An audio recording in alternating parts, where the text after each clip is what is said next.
Kings fans, sound off on Rob Blake, PL Dubois, and more on a Feedback Friday edition of Locked On LA Kings.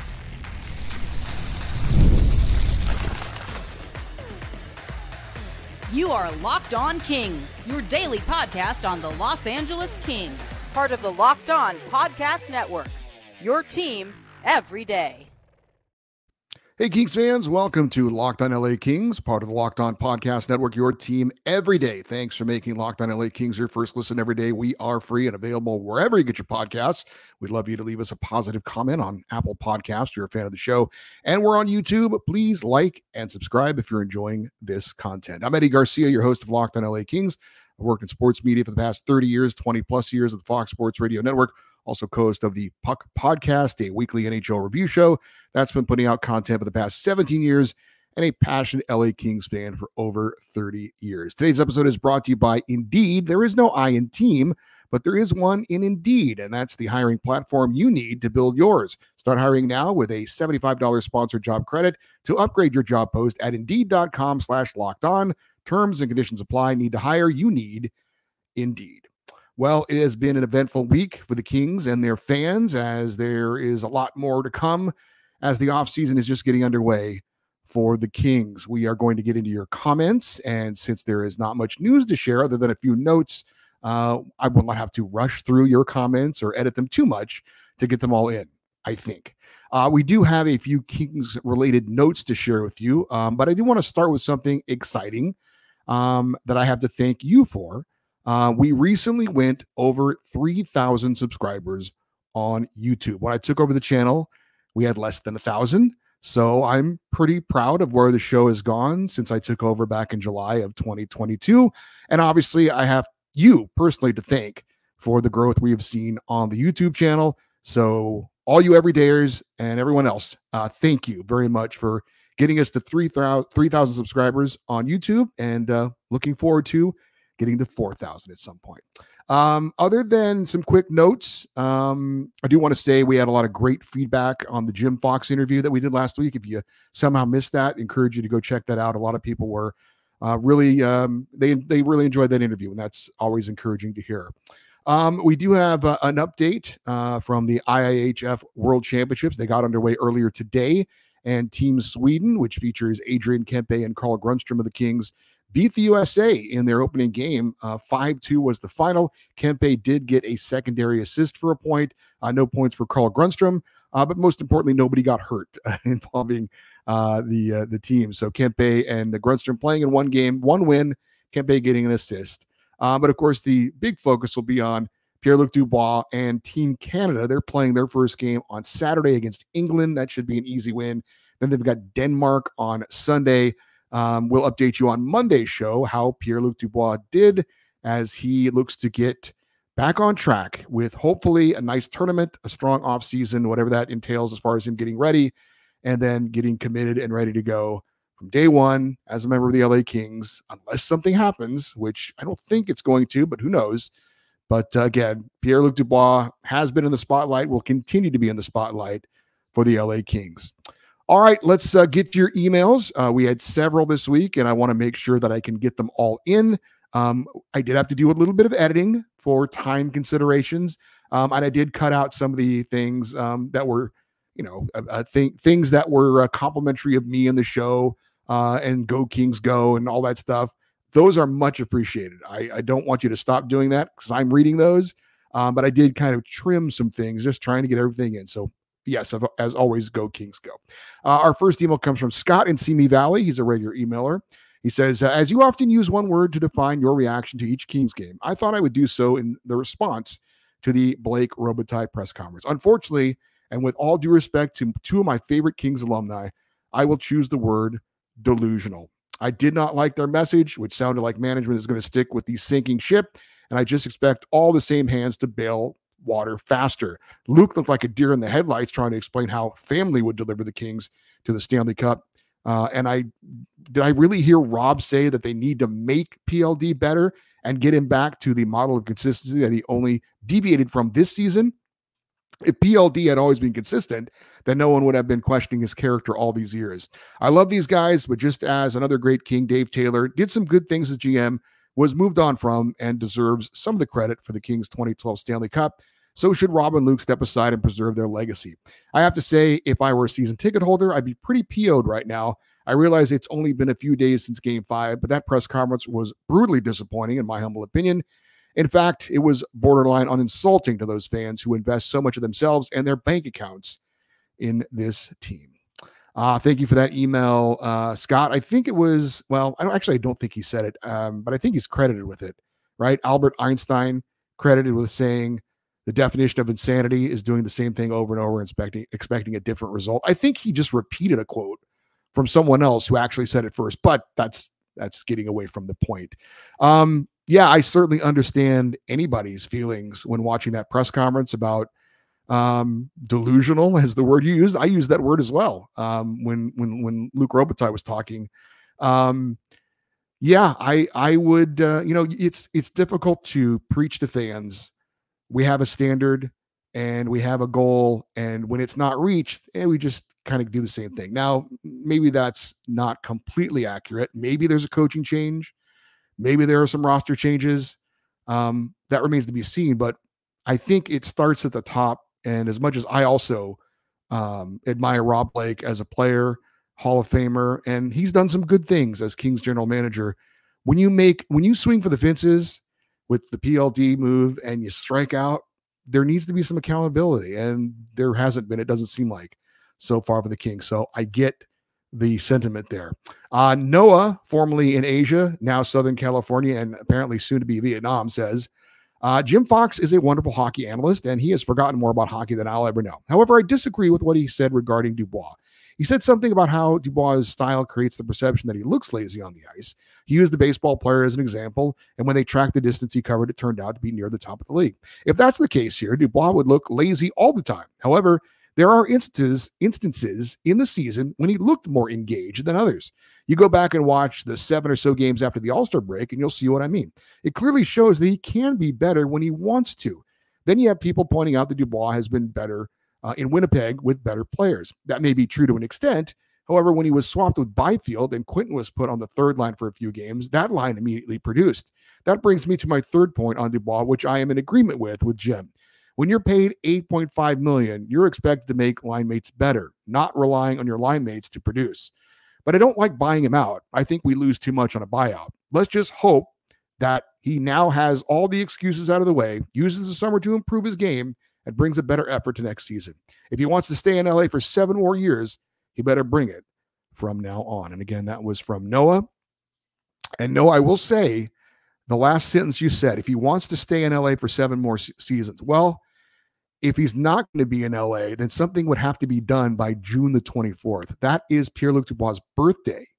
And that is when his no movement clause and his buyout option pretty much goes away, or it's a lot more exorbitant if the Kings want to do that.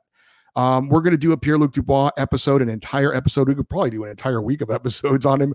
But next week, we are going to do an entire episode devoted to Pierre-Luc Dubois and all of the ins and outs of what a buyout would look like. It is, and I'm not a big numbers guy. Capfriendly.com is, if you're into that kind of stuff, is a wonderful site. They have it all broken down on what a buyout would look like. And there are a lot of interesting details on this, a lot of ins and outs. Even if you're not into numbers and contracts, I think you'll find some of this fascinating. But we're going to have a PLD episode next week and really do a deep dive on all the things surrounding him.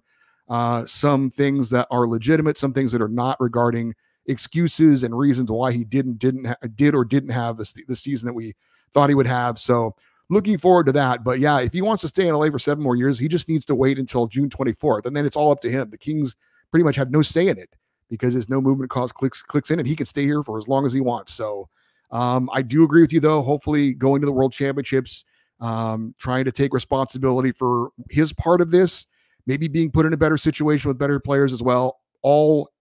It all culminates in him having a very good season next year. We'll see. I think most Kings fans are in the same boat in that we'll believe it when we see it. We've got more emails to get to here on a Kings Fan Feedback Friday here on Locked On LA Kings, your team every day. Policygenius is the country's leading online insurance marketplace. It saves you time and money so you can provide for your family with a financial safety net starting today. With Policygenius, you can find life insurance policies that start at just $292 per year for $1 million in coverage. Some options cover same-day approval and avoid unnecessary medical exams. You may not think about insurance, but you should, because life is unpredictable and you never know what can happen. Policygenius helps you compare your options from top companies, from their team of licensed experts that are on hand to help talk you through it. Your work life insurance policy may not offer enough protection for your family's needs. Even worse, it may not come with you if you leave your job. Policygenius gives you unbiased advice from a licensed expert support team. They have no incentive to recommend one insurer over another, so you can trust their guidance. Thousands of 5-star reviews on Google and Trustpilot from customers who found the best fit for their needs. Check life insurance off your to-do list in no time with Policygenius. Head to policygenius.com/LockedOnNHL or click the link in the description to get your free life insurance quote and see how much you could save. That's policygenius.com/LockedOnNHL. We continue with your emails. Our next one comes from Dave in Seattle. And he says, the Blake Robitaille press conference was the most depressing, uninspiring, and awkward thing I've ever heard from the Kings upper management. Your ship has sunk, and you're going to resurrect it by calling up a few rookies and making some minor tweaks to the system? Seriously? I've been a Blake supporter and was happy when he swung for the fences with the PLD trade, but that has clearly not worked out, and now the state of the franchise is in jeopardy. PLD obviously is not happy unless he's in a top 6 role, and at this point, there's no reason to cater to him. Unless a trade can somehow be worked out, it might actually be in the team's best interest to buy him out, regardless of what Blake says. If they're not making a GM change, they must at least make a coaching change. Craig Berube is the top head coaching prospect on the market, and the Kings need him. Running everything back the same way and expecting different results is insanity. I've been a passionate Kings fan for over 30 years and will always be one. Just hope they can somehow improve next season and not go backwards. And that was Dave in Seattle, who talked about the definition of insanity, what I just said. When you say, though, that there's no reason to cater to him, I actually would unfortunately disagree with that. The reason to cater to him is you've got to get something out of him. And I hate to have money be the deciding factor on where a guy plays in the lineup, but I honestly see no choice. If the Kings keep him for next year, you have to play him in the top 6. You have to. And it sucks for a guy like Philip Deneau, who busts his ass every time he's out there on the ice and does so many good things, to be quote unquote demoted to the third line. But unfortunately, that's the reality of it as far as I see it. We'll dive deeper into that when we do our Pierre-Luc Dubois episode. And I totally agree with you on Craig Berube. When Todd McClellan got dismissed, that was the first name I mentioned. I think he's exactly the type of kick in the butt coach the Kings need. He's won a Stanley Cup recently, so he's got that in his resume, and that's above most of the other coaching candidates that are out there. The only problem is he's going to be the top candidate for places like Toronto and New Jersey and Winnipeg, so the Kings are going to be in competition for him. I will say this, though, and I know that some have been critical of Kings ownership. If you recall, the Kings did pay Todd McClellan $5 million a year, and if he wasn't the highest paid coach in the year in the league, he was one of them. So if you spend to the cap and you're paying top dollar for a coach, it does show that you are spending money, and that, does seem to equate into how much you care about your product or not. So I do have to give Kings ownership credit in that regard. Now, what their response has been since then, if they've told Luke and company, we're not paying for another coach, we're not paying $5 million a year for another coach, something like that, I don't know. But we shall see based on if they bring somebody else in or not. Brian in Los Alamitos says, I think Kings ownership would rather let Rob Blake finish out his contract than fire him and pay him to do nothing next season. Instead, I believe they will use next season to find potential candidates who can take over as GM. I also don't believe Rob Blake will be allowed to hire a new coach outside the organization. Why let him hire a coach when he'll probably be gone after next season? Let the new GM do that. Therefore, Jim Hiller will most likely be back. And if not Hiller, then Marco Sturm, someone from within the organization. On a lighter note, have you heard any rumors about the 10-year anniversary reunion for the 2014 team? And have you heard any news about the Kings changing their jerseys next season? No, nothing on different jerseys. It does appear the Kings are transitioning away from that LA home plate-like logo and going back to the old Chevy logo when Gretzky came to LA. It looks like they're kind of transitioning to that. So that could be a difference on the front of the jerseys, but I guess that is a jersey change, but I think they may be doing that. As far as the 10-year anniversary for the 2014 team, They are having a reunion here up near where I live in the Ranchos Palos Verde area, up at Terranea by the Trump Golf Course, where they had the 2012 reunion. They're having that again coming up this offseason. So I have reached out to somebody to try and get an interview regarding that reunion. So fingers crossed that that happens during the offseason. I do understand, Brian, what you're saying about, and I mentioned this, if you bring Rob Blake back, you've got a lame duck coach, running the team in a crucial, could be a crucial time for the organization. And I understand not wanting to let that guy make another coaching hire when he made one, it didn't work out. You're still paying that guy to not coach. So that does make some sense in that they're going to let Rob play out his contract and not going to let him hire another coach. So if things don't work out, Jim Hill or Enhi are both out the door and then you start over clean. I would be in favor of doing it now. Why wait? But I think there is some validity to that. Kenny Fry in Pottsville, PA says, do you think that PLD could benefit from a scheme change? Obviously he didn't flourish this season and there are more factors than just scheme, but as you stated on the previous show, Kempe and Fiala would prefer a more exciting style scheme than what the 1-3-1 offers. A scheme change may benefit PLD, but also could put guys like Kempe, Fiala, and Byfield into stronger scoring categories. No, I definitely think Kempe has what it takes to be our Sidney Crosby or a standout superstar like him. Your thoughts? This is something I'll be talking about a little bit on my podcast. Thanks for the great season. And of course, I'll be listening and watching in the offseason. That was Kenny in Pottsville, PA. He does the Silver and Black Layer podcast. He's a Raider and Kings fan with similar colors. So anyway, could PLD benefit from a scheme change? Sure, it's possible.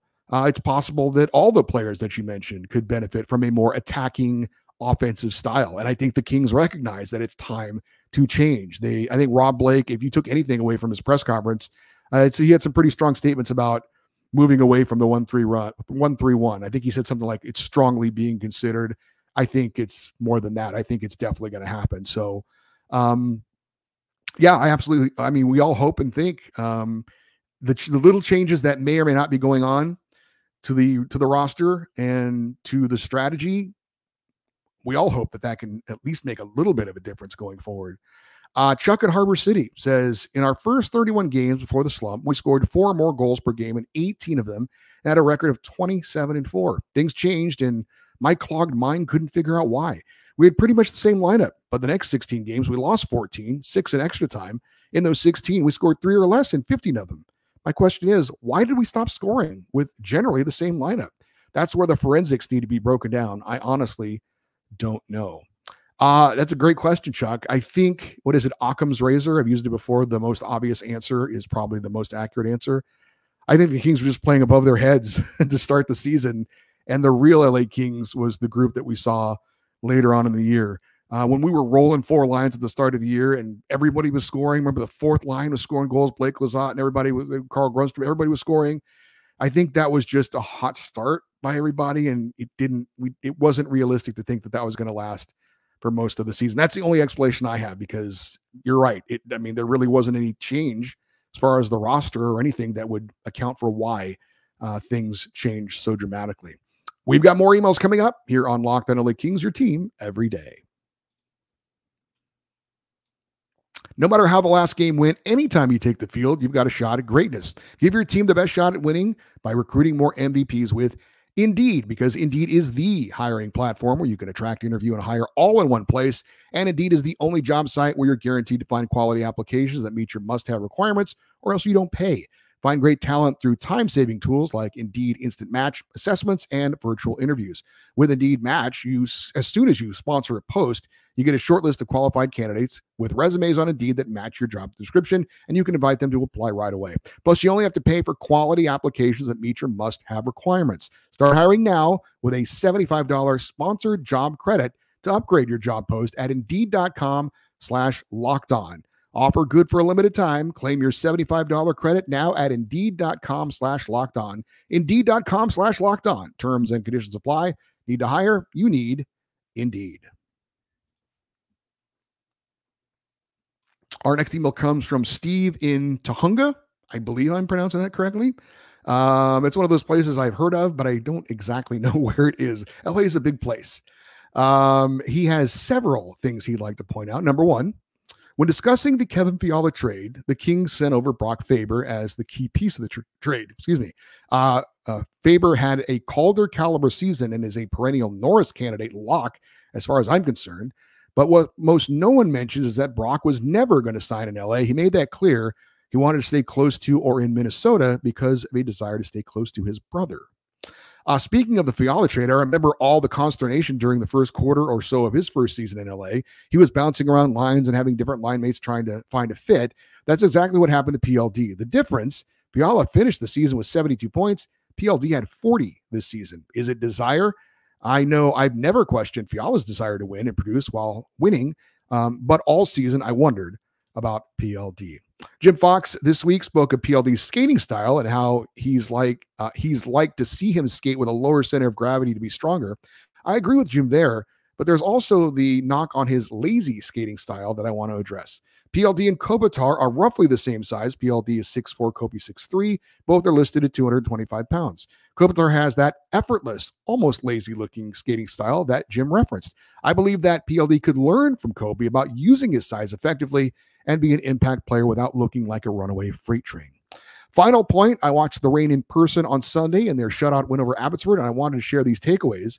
Brant Clark is more than NHL ready to be an NHL regular. He was in control of every inch of the ice he was on. Alex Turcotte and Nikhil Thomas are ready for real NHL runs. Samuel Fagemo is breaking my damn heart. He has such a nose for the net, but I didn't see anywhere near the hustle he needs to play for the Kings. That was from Steve in Tahunga. I know that there are some Kings fans that are, Brock Faber, you mentioned the young Kings defenseman. He was part of the Kevin Fiala trade, as you mentioned, and he's up for the Calder Trophy for Rookie of the Year. Probably not going to win it because of Connor Bedard, but I don't know if I'd go so far as to say he's going to be a perennial Norris Trophy candidate, but he's had a fine rookie season. And look, the Kings had to give up something of value to get something of value, and the Kings had that position of strength with Jordan Spence and with Brant Clark. So I know some people are upset about that trade. In hindsight, I'm not. I think Kevin Fiala was a great trade. And again, you have to give something to get. I didn't know anything about wanting to stay near his brother or not wanting to sign with the Kings. That's news to me. Not saying you're wrong, just something that I did not hear about. As far as PLD learning from Kopi, that's certainly a very good idea if he wants to do that. And I agree with you. Brant Clark, Alex Turcotte, Nikhil Thomas, I expect them all to be on the Kings roster at the start of next season. This comes from Edwin and Brea. He says, Rob Blake staying with PLD shows the Kings and Blake would rather stay on a sinking ship rather than abandon the ship. I think that's our third sinking ship analogy. If Rob Blake wants to save his job, he should jump off the PLD ship with a buyout or a trade, swap a bad contract for a player with no heart like the Leafs' Mitch Marner. At least he produces in the regular season before choking in the playoffs. If PLD made $4 million, then I'm fine with it. But 8.5, that's a franchise player status. My bold 4 picks for next Kings coach, Jim Hiller, Dan Bilesma, Marco Sturm, or Dallas Eakins. I want Berube, but I don't see Blake going after a coach that is no nonsense since it's not their style, which the Kings need at the moment. I expect David Rittich to be back for 1 more year as the backup and Phoenix Copley back for a rehab season in the AHL. As for a starting goalie, I think the Kings do a trade for UC Saros, Tristan Jarry, or Frederick Anderson. Edwin is setting up a couple of episodes we have coming up. On Monday, we are going to do a deep dive on all the coaching candidates that are out there, what the Kings' options are on hiring a coach in-house, looking at someone that maybe have ties to the Kings organization or completely going outside and finding somebody else different. As for your 4 coaching candidates, Dallas Eakins, no, there's no way in hell that's going to happen. But the other 3, I think, are certainly in the discussion. As for the goaltending, I agree with you. I think David Rittich and Phoenix Copley probably back.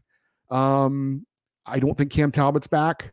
And I do think the Kings go out and look to bring in a goalie from outside the organization.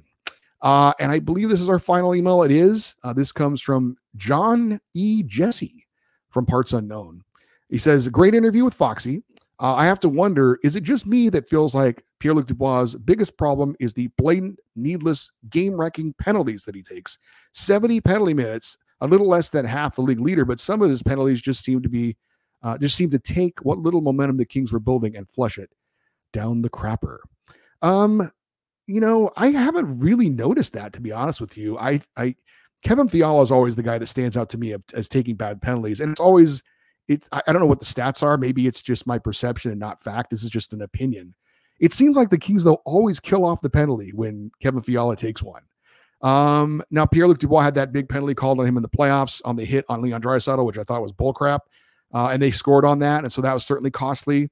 And occasionally he will take a bad penalty, but I don't know. Honestly, I don't feel like I will just say this: of all the issues Pierre-Luc Dubois has, one of the things I'm not all that concerned about is the penalties that he takes. I'm not saying it isn't something he can't clean up and work on, but I'm more into the effort he puts out night in and night out, the numbers he puts up night in and night out, him being a productive player, him helping the Kings to have success.